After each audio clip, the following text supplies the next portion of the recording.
How are you? It is good to be here. And for Story and Art, thanks for coming and joining me. I'm doing a premiere tonight, as I mentioned in last night that I was going to do this. The grandkids are in town, and we need to go meet them to pick them up because I live way out in the end of the longest dead end road of nowhere. And so we just thought we'd meet them halfway there, and it was suggested that they might like pizza and their mom and dad could have dinner with us too. So I couldn't pass it up. Couldn't pass up pizza and family. So we're having a pizza family night, and I wouldn't make it back in time to do the live. So I thought I'd record a show for you tonight and make it about food kind of thing, kind of a crazy fun thing. So I also have another project that I'm starting, and surprise, surprise, this is a simple little one. And if you're on the show and want to try it, it's a kind of a journaling challenge that I'm doing for the next 60 days. And it's just about like writing one sentence every morning. Not a lot, not to journal a bunch, but just to do the. And this morning I wrote one. It was, what direction is the light coming from? I should watch that more carefully. Or I could watch that. I think I will watch that more carefully is what I wrote. Try not to do the shoulds. And I wrote that because I was sitting having coffee and looking out the window and noticed the light across the way on Johnson Point. And I thought it just looked really, really beautiful. But as a photographer, noticing where the light comes from is important. So that was my first day challenge, and that's what I wrote. And it kind of got me thinking. So I'm going to do something a little different every day. I'm going to write something every day. I have a book called What Color is Saturday? Using Analogies to Enhance Creative Thinking in the Classroom. Well, I'm going to make myself the classroom and see what I can do about finding some stuff there. But until then, I'm still going to keep reading stories. So that was my new little project that I'm starting. But now I think I'll tell you about the story that I'm going to read tonight. So, as you know, I don't cook. It's a health hazard. I can cook, but I don't enjoy it. My husband, fortunately, loves to cook, and he is very good at it. And so why would I take that joy away from him? I wouldn't consider denying him of that wonderful privilege. So,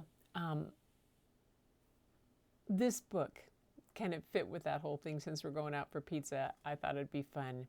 And it's a little bit about that, what's mom doing cooking when we don't know about it? And the book is called Mom, Mac and Cheese, Please. Now, it's written by Marilyn Olin and illustrated by Dunja Pantic.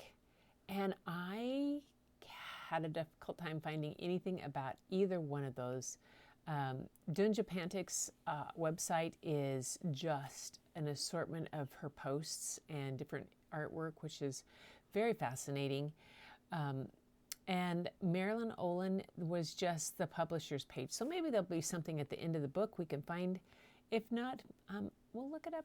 We'll research another time. But enjoy the illustrations. Enjoy the funny story.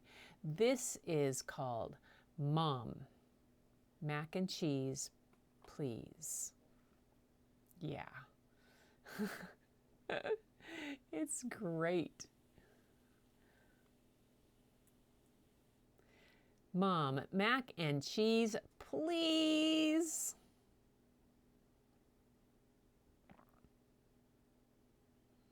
Written by Marilyn Olin and illustrated by Dunja Pantic.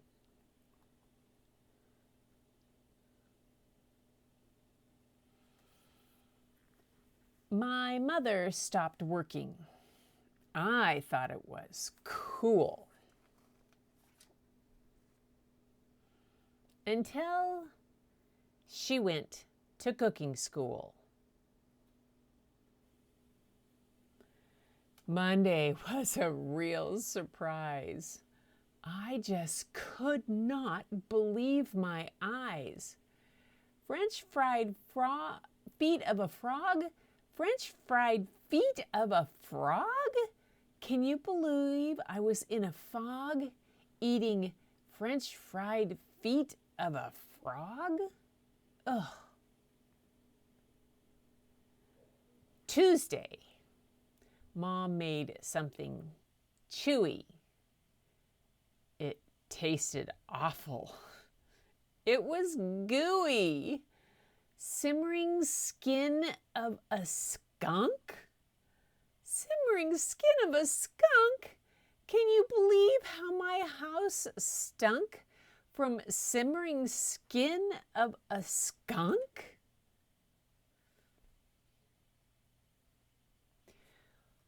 Wednesday, my heart went pitter-patter.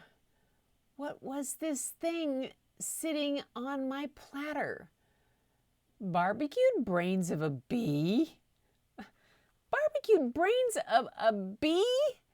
Can you believe that I ran to pee from barbecued brains of a bee?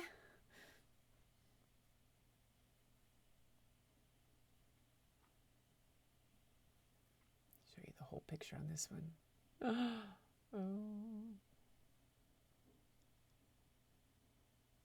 Oh my goodness.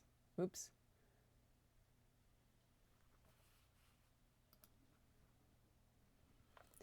Thursday. Something weird was brewing. Whatever could my mom be doing? Marmalade mouth of a moose? Marmalade mouth of a moose? Can you believe my tooth came loose eating marmalade mouth of a moose? Ugh.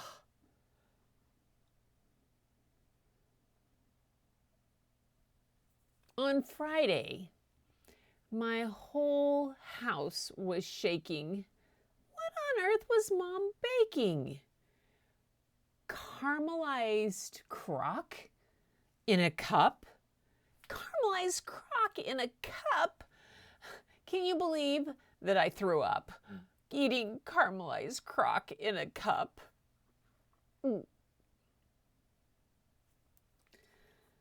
Saturday's meal was very scary. I spied something big and hairy. Roasted rump of a rat?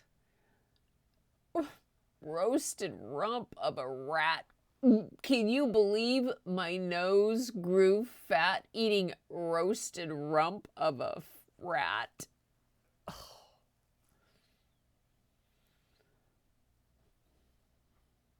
By Sunday, I wasn't feeling great.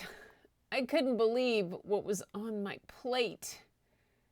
Toasted toes of a toad. Toasted toes of a toad? Can you believe I could explode eating toasted toes of a toad? Ugh. Enough! I could eat no more gruel. I followed Mom to her cooking school. A sign on the door read, Agnes Pritch's Cooking School, but underneath, Cooking School for Witches.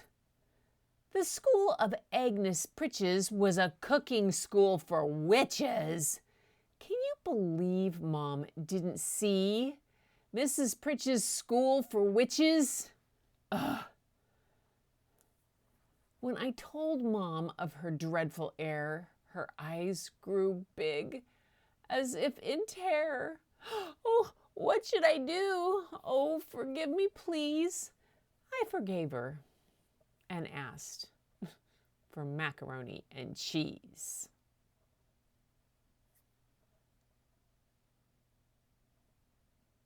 Ugh.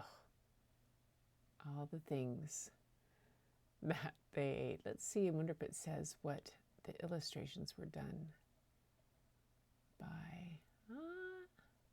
Nope. Oh, look at that.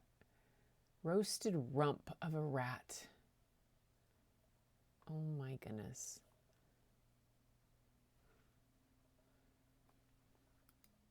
Well, that's something, I tell you. At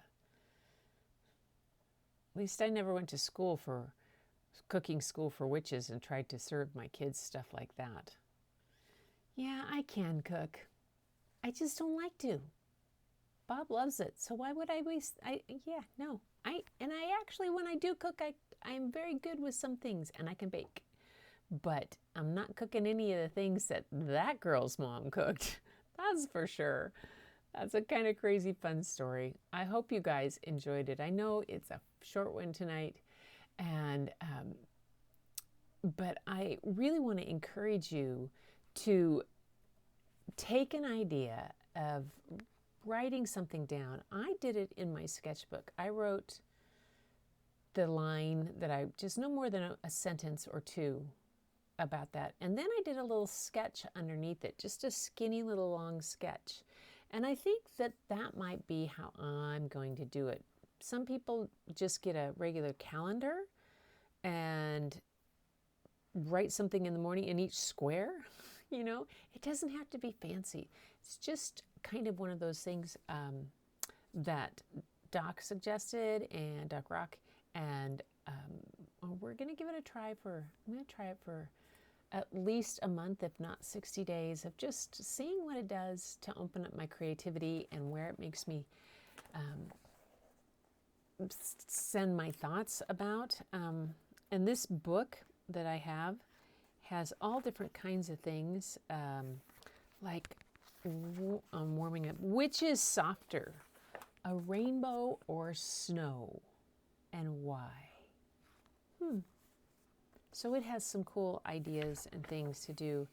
I might post some of those too, or mention them. Which is healthier, a sunny day or a carrot, and why?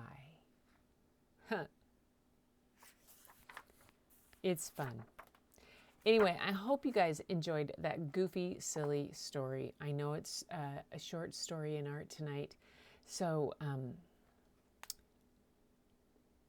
since we don't have a second story and you got a little bit of time, go grab your sketchbook or go grab a journal and write something down about something wonderful, maybe, and what you thought of the story. What else could a witch's school, cooking school have in it? Who knows? Anyway, have a good time, and thank you all for being here for this episode of Story and Art. I'll be back tomorrow night with my granddaughter to read some more.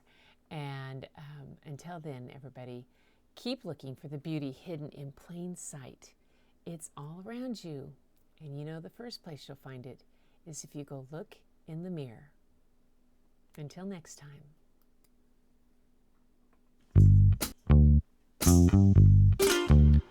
Not you, not her, not him or them gon' stop me from getting mine now.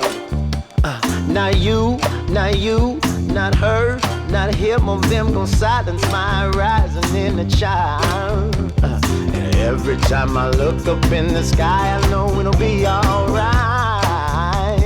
Yeah. And every time I look up in the sky, I know it'll be alright.